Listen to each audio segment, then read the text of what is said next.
It's a time for more packages from China. Let's go.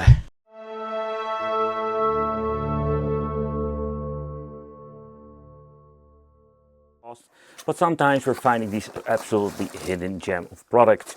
So the packaging itself, it's kind of nice, and you know, the first thing that comes to mind when actually seeing this is that, yeah, this thing is not mini at all. So this has like just an almost normal case, let's say in Sega Genesis or Mega Drive number 2.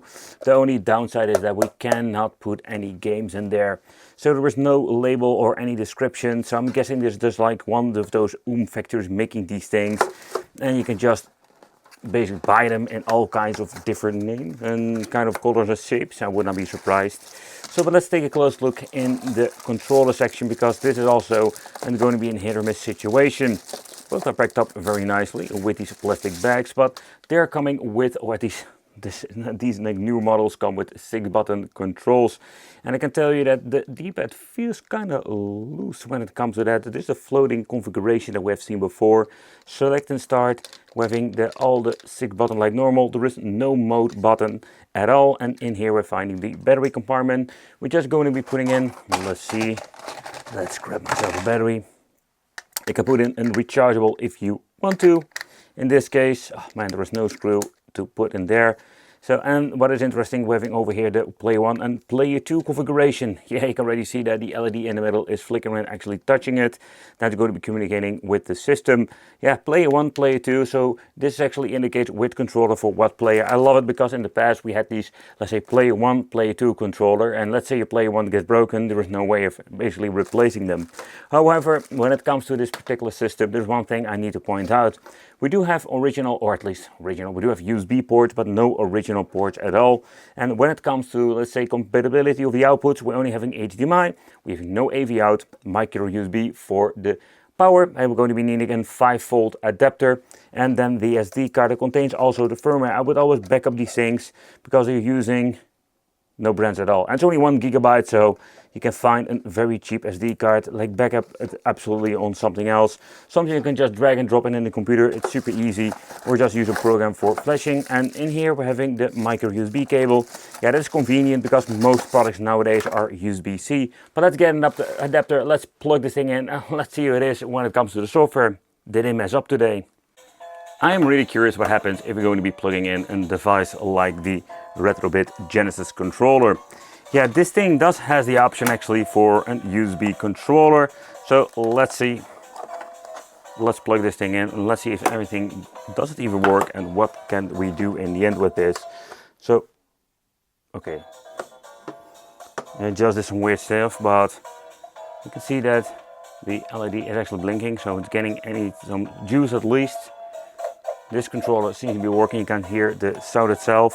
I think I'm going to be needing to configure my controller to the dongle to begin with.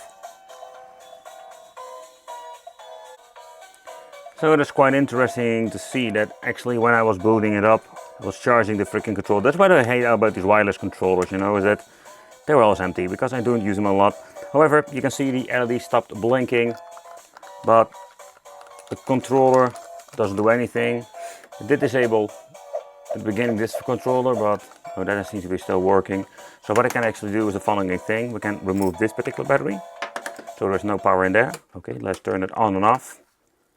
Let's turn this thing on, hoping that we can have any connection going on. It's initializing now. So it has been connected to the dongle, so that part works perfectly without any problem. But I've noticed that with these freaking devices, that finding a controller that actually works with this, man, is absolutely a nightmare. But let's take a close look at the menu itself. So we're having over here sports, shooting, fighting, then we're having puzzle, adventure, and downloaded. So actually we can add games to the SD card and play that way. But let's open up the download folder. So there are all kinds of stuff in here. I don't know if it's going to be 8-bit.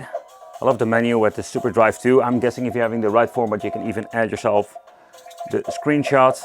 I do see Angry Bird number 2. So I think this is going to be that same crazy 8-bit stuff. Yep, this is the 8-bit stuff of... Yeah.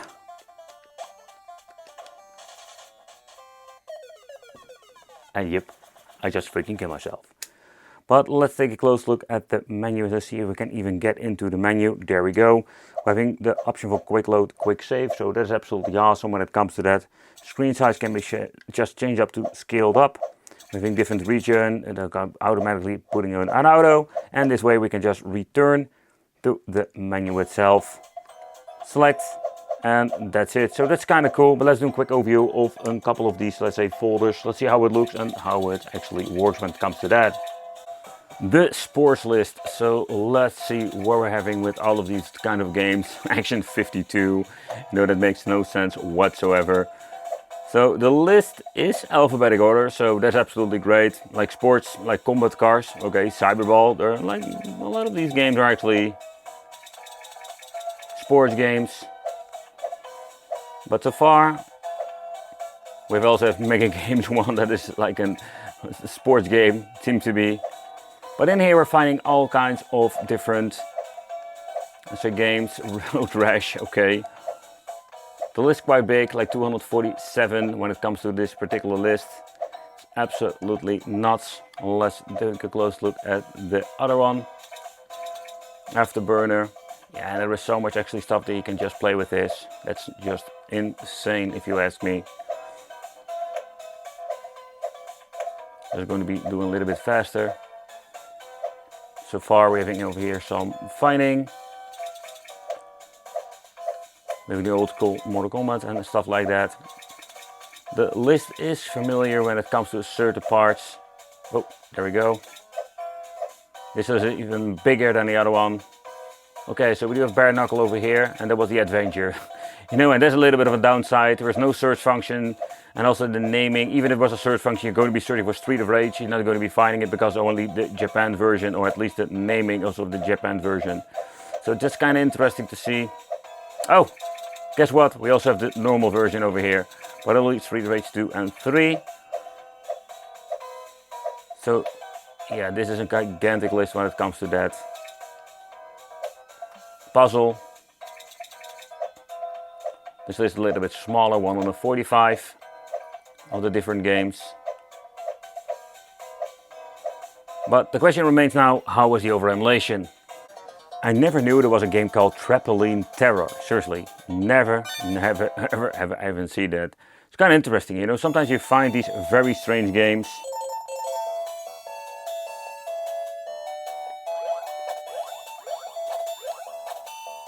I'm guessing I'm going to be needing to put in the same kind of colors I wanted to say. Okay, so that's actually what it does. What a weird game.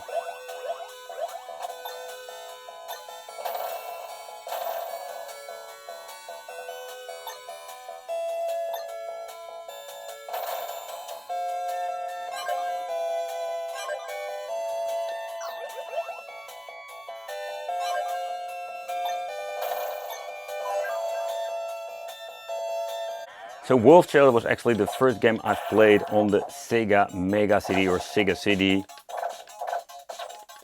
I don't know if there was like a graphical enhance of some kind, but it had like some really cool music.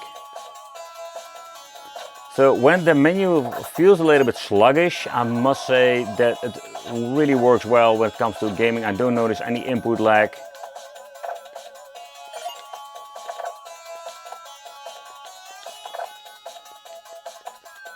And I dropped down. Oh crap.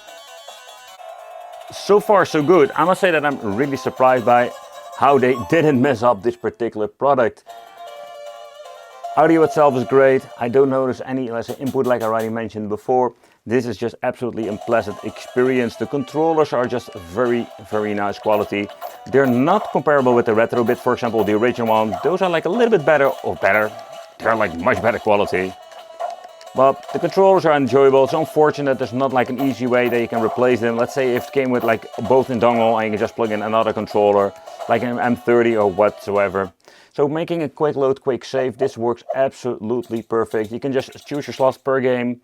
You can see we're having 5 slots and that's it. Like it even makes a screenshot and we can just continue with a certain point. So if you lose it from the boss, you can actually go to the certain part you saved. And that's it. Like, this is a really fun way to play. And again, there is no cheating option. That is something I do miss, and I did notice a lot of people were asking for it in the comment section. But when it comes to playing some old school games, this is just absolutely a fun overall experience, where I personally just love to, like, say, collect these games and just play them on an original Sega. This is just a very easy way to play. If you just want to plug it into, and let's say in console, you want to bring this thing with you, this is such a fun way to play. And we have like every kind of games. You can add games. So it would be cool to have like this system that has like a custom game filled folder. Like, yes, you can make them on an SD card if you want to, but they will going to be implemented. Having all of those weird custom games. Think about like Mortal Kombat in Street of Rage, you know, there are like many custom games out there.